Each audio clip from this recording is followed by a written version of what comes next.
Hello friends, आप सभी का स्वागत है आपके अपने YouTube channel Kautilya classes Hajipur पे। बिहार स्पेशल करंट अफेयर्स के वीडियो सेशन में हम स्वागत करते हैं आप सभी का। बिहार में होने वाले जितने भी प्रतियोगिता परीक्षाएं हैं उन सभी में ये वीडियो काफ़ी ज़रूरी होने वाला है, काफ़ी इम्पोर्टेंट होने वाला है। तो हम लोग जानते हैं कि किसी भी एग्जामिनेशन में पिछले कम से कम 1 साल का करंट अफेयर्स पढ़ के जाना चाहिए। इसी सिलसिले में हम लोग बिहार करंट अफेयर्स का ये वीडियो बना रहे हैं जनवरी 2023 के। तो चलिए हम लोग शुरू करते हैं। बिहार स्पेशल करंट अफेयर्स जनवरी 2023। ये वैसे एग्जामिनेशन बीपीएससी 17वीं में काम देगा। ये वीडियो बीपीएससी हेडमास्टर का एग्ज़ाम होने वाला है।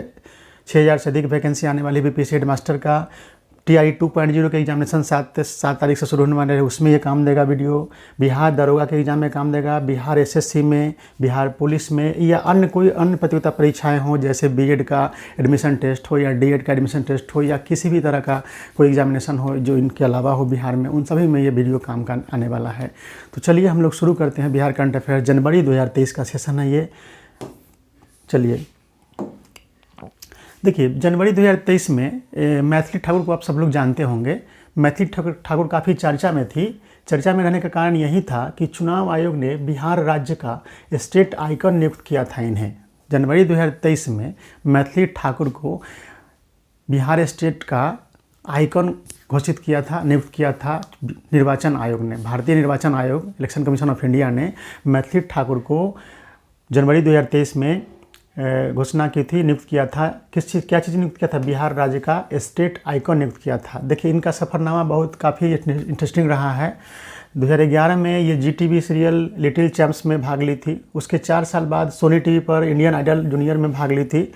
उसके बाद 2016 में पहला एल्बम या रब्बा यूनिवर्सल म्यूजिक के थ्रू आपको जारी हुआ था इनका। 2017 में टेलीविज़न प्रतियोगिता राइजिंग स्टार में भाग ली थी और केवल 2 बोर्ड से फाइनल में हार गई थी। इसके बाद तो ये इंटरनेट सेंसनी बन गई थी और उसके बाद इंटरनेट पर काफ़ी खोजे जाने लगी थी और काफ़ी पॉपुलर हो गई थी 2017 के बाद से। और 2019 में ये फिर 2019 और इसके बाद से क्या हुआ कि फेसबुक और यूट्यूब पर ये काफ़ी ज़्यादा चर्चित हो गई। उसके बाद 2019 में भारत सरकार ने इन्हें अटल मिथिला सम्मान दिया था, ठीक है। और इसके बाद क्या हुआ, 2019 में ही मैथिली और उनके 2 भाइयों ऋषभ और आयाची को, आप सभी लोग जानते हैं कि जब ये गाना गाती हैं उसमें से एक भाई तबला बजाते हैं और एक भाई इनके साथ गाना में साथ देते हैं और एक ऐसे बजाते रहते हैं। वो उसको बोलते हैं आप लोग ये तालबाज। तो ऋषभ जो है तबला बजाता है और अयाची जो है इनके साथ गाना गाता है, साथ में ताल मिलाता है, सुर मिलाता है और तालबाद भी बजाता है। तो उन्हें 2019 में भारत सरकार ने मैथिली और उनके 2 भाइयों को संयुक्त रूप से क्या दिया था, चुनाव आयोग द्वारा ये मधुबनी का ब्रांड एम्बेसडर बनाया गया था, ठीक है। मधुबनी का ब्रांड एम्बेसडर बनाया गया था 2019 में इन्हें।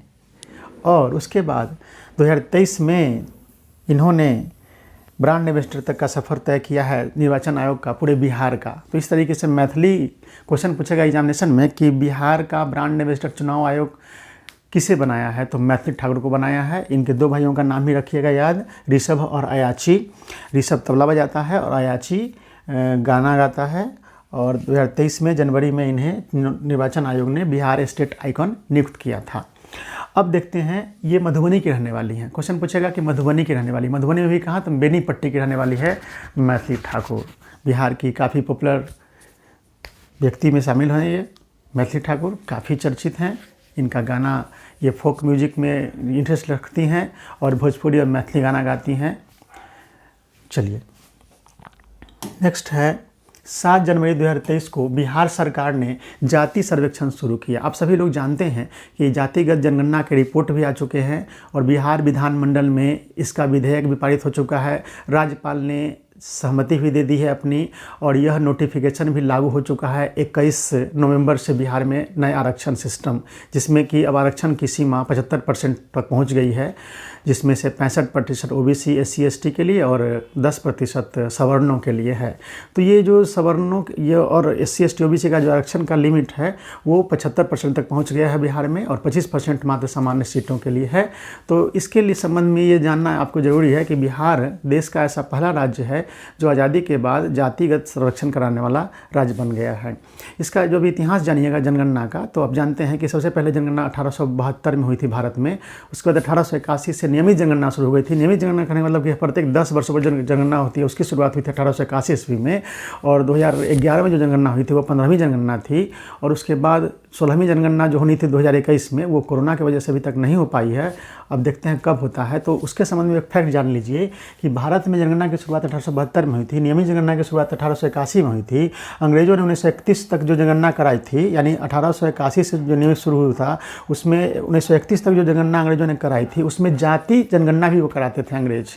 जाति का भी कॉलम रहता था, यानी जातिगत जनगणना 1931 तक लगातार कराया है अंग्रेज सरकार ने। 1931 के बाद जाति जनगणना नहीं हुआ है भारत में। तो 1931 में कह सकते हैं कि जातिगत जनगणना आखिरी बार किस वर्ष हुआ था, तो 1931 की जनगणना में हुई था। उसके बाद बिहार सरकार ने निर्णय लिया है जनगणना कराने का। तो उसमें विवाद उठ गया था कि जनगणना तो केंद्र सरकार का विषय है, राज्य सरकार नहीं करा सकती है। तो बिहार सरकार ने इसको सुधार करते हुए जाति जनगणना नहीं करके जाति गणना करके इसको कराई है। और इसका रिपोर्ट भी प्रकाशित हो चुका है, विधानमंडल से पारित भी हो चुका है। और विधानमंडल से पारित होने के बाद 21 नवंबर को ये इसकी अधिसूचना लागू भी हो गई है, यानी आरक्षण लागू हो चुका है। तो ये ध्यान रखना है आपको। ऐसा नहीं कि बिहार पहला राज्य है ऐसा करने वाला। कर्नाटक भी आपको 2015 में ये इस तरह का जनगणना कराया था, जाति गणना कराई थी, लेकिन उसकी रिपोर्ट आज तक प्रकाशित नहीं हुई है। इसी तरह से ओडिशा 2023 में जनगणना कराई है वो, लेकिन उसमें सिर्फ सर्वेक्षण कराई है जिसमें सिर्फ ओबीसी के ही लिस्ट, ओबीसी का डाटा ही कलेक्ट कर रही है। यानी पूरी तरह से उसको नहीं कर सकते जाति गणना, सिर्फ ओबीसी का डाटा उपलब्ध करा रही है, यानी सर्वे कर रही है आपको ओडिशा सरकार। इस तरह से बिहार के बारे में आप जान गए कि जाति गणना कराने वाला स्वतंत्र भारत का पहला राज्य है बिहार। और 1931 तक ही जाति जनगणना हुई थी। स्वतंत्रता के बाद भारत का पहला राज्य है बिहार जिसने जाति जनगणना कराई है। अब विपक्ष के जो केंद्र के विपक्ष में जो हैं, यानी कि जो भी पार्टियां हैं, वो सब मांग कर रही हैं कि केंद्र सरकार में भी जातिगत जनगणना होना चाहिए। और अगर हमारी सरकार बनेगी तो हम केंद्र में भी जाति आधारित जनगणना हम कराएंगे। तो ये मुद्दा है। विस्तृत रूप से इस संबंध में रिपोर्ट क्या था, क्या इस पर विवाद उठ रहा था, अभी आप जानते होंगे कि इसी आरक्षण को पटना हाईकोर्ट में चुनौती दी गई है। तो उसको भी हम लोग समझेंगे एक अलग वीडियो में। चलिए नेक्स्ट चलते हैं। अब नेक्स्ट है आर्कियोलॉजिकल सर्वे ऑफ इंडिया। भारतीय पुरातत्व सर्वेक्षण विभाग ने क्या किया है कि बिहार में जनवरी 2023 में ये खबर काफ़ी सुर्खियों में थी कि बिहार में नालंदा में जो नालंदा महाविहार है उसके अंदर में सराय टीला नामक एक जगह है, उसी के अंदर मतलब टीला नामक टीला है, जगह है। उस टीले में 2 लघु स्तूपों की खोज की है जो लगभग 1200 साल पुराना है। तो ये काफ़ी न्यूज़ करंट में उस समय काफ़ी चर्चा में था। और आगे के एग्जामिनेशन में बिहार स्पेशल में जो हिस्ट्री से क्वेश्चन पूछा जाएगा तो करंट से जोड़ के अगर पूछना चाहता है तो पूछ देगा क्वेश्चन कि हाल ही में देश में किस जगह पर 2 लघु स्तंभ खोजे गए हैं जो 1200 साल पुराने हैं। तो ये दिमाग में रखना होगा आपको। ये हो गया बिहार। 74वीं गणतंत्र दिवस की पूर्व संध्या पर घोषणा किया गया पद्म पुरस्कारों को। तो पद्म पुरस्कार, पद्म विभूषण जो पुरस्कार शामिल किए गए थे, आप सभी जानते हैं कि 4 तरह के पुरस्कार होते हैं आपको, भारत रत्न, पद्म विभूषण, पद्म भूषण और पद्म श्री, जिसमें से हर साल गणतंत्र दिवस की पूर्व संध्या पर आप सभी लोग जानते हैं कि गणतंत्र दिवस की पूर्व संध्या पर ये घोषणा की जाती है पद्म पुरस्कारों की। इस साल भी किया गया है, जिसमें से कुल 106 लोगों को दिया गया। आप देख सकते हैं ये पद्म विभूषण 6 लोगों को, पद्म भूषण 9 लोगों को और पद्म श्री आपको 191 लोगों को दिया गया। इस तरह से कुल 106 लोगों को पद्म पुरस्कार दिया गया है। और बिहार के इनमें से कितने लोगों को दिया गया, ये क्वेश्चन एग्जामिनेशन में पूछता है, क्योंकि बीपीएससी के सीडीपीओ के एग्जाम में भी क्वेश्चन पूछ चुका था और पूछते रहता है। सिविल सेवा में पूछा है कि बिहार, जब भी कोई केंद्र में राष्ट्रीय घटना होती है तो ये पुरस्कार राष्ट्रीय स्तर पर मिलता है, लेकिन उसमें से बिहार से कितने लोगों को मिलता है, तो ये काफ़ी महत्वपूर्ण होता है जानना। तो बिहार से स्टूडेंट इसमें 3 लोगों को दिया गया था। कोई क्वेश्चन पूछे आपसे एग्जामिनेशन में आगे चल करके कि बिहार से कितने लोगों को पद्म पुरस्कार मिला है 2023 में, तो बिहार से तो 3 लोगों को मिला है। इनका नाम है अनंत कुमार जी को कौन नहीं जानता है। अनंत कुमार जी सुपर 30 के संस्थापक रह चुके हैं और अनंत कुमार जी पटना जिला के रहने वाले हैं। तो इन्हें मिला है पद्मश्री का पुरस्कार। दूसरे हैं कला के क्षेत्र में पेपर मिसी कला, सुभद्रा देवी, ये मधुबनी की रहने वाली हैं। और तीसरे हैं कपड़ा बुनकर कला जो होता है उसमें कपिल देव प्रसाद जी को मिला है, वो नालंदा के रहने वाले। तो ये ध्यान रखना हमेशा नाम कि बिहार के 3 लोगों को मिला है पद्मश्री पुरस्कार 2023, जिनके नाम हैं आनंद कुमार जी, सुभद्रा देवी और कपिल देव प्रसाद जी। आनंद कुमार जी शिक्षा के क्षेत्र में काफ़ी नाम कमा चुके हैं, इसलिए उन्हें मिला है। और सुभद्रा देवी जी, आपको पेपर मेसी कला क्या होता है, आप बचपन में बहुत लोग खेलते हैं होंगे, मिट्टी को गिला करके उसमें फिर गोंद वगैरह जोड़ करके एक नई कलाकृति बना देना, जिससे बच्चे खेलते हैं। खिलौना, पशु की आकृति में कुछ खिलौना, तो इस तरीके से पेपर मेसी कला होता है। इसमें काफ़ी अच्छा कार्य कर रही हैं सुभद्रा देवी जी, उन्हें मिला है। और कपिल देव प्रसाद जी का जो कला है वो 52 बूटी कला कहलाते हैं। 52 बूटी क्या होता है, सूती कपड़े पर हाथ से 52 मतलब 52 चिन्ह देना या उसको बूटी बनाना, वो 52 बूटी कला है। ये भी नालंदा के रहने वाले हैं। तो पटना के रहने वाले में हैं आनंद कुमार जी, सुपर 30 के संस्थापक, इनको कौन नहीं जानता है। सुभद्रा देवी जी आपको मधुबनी की रहने वाली हैं। ये आजकल दिल्ली में अपने मतलब कि बहू और बेटा के साथ रह रही हैं और ये पेपर मेसी कला में काफ़ी अच्छा कार्य कर रही हैं।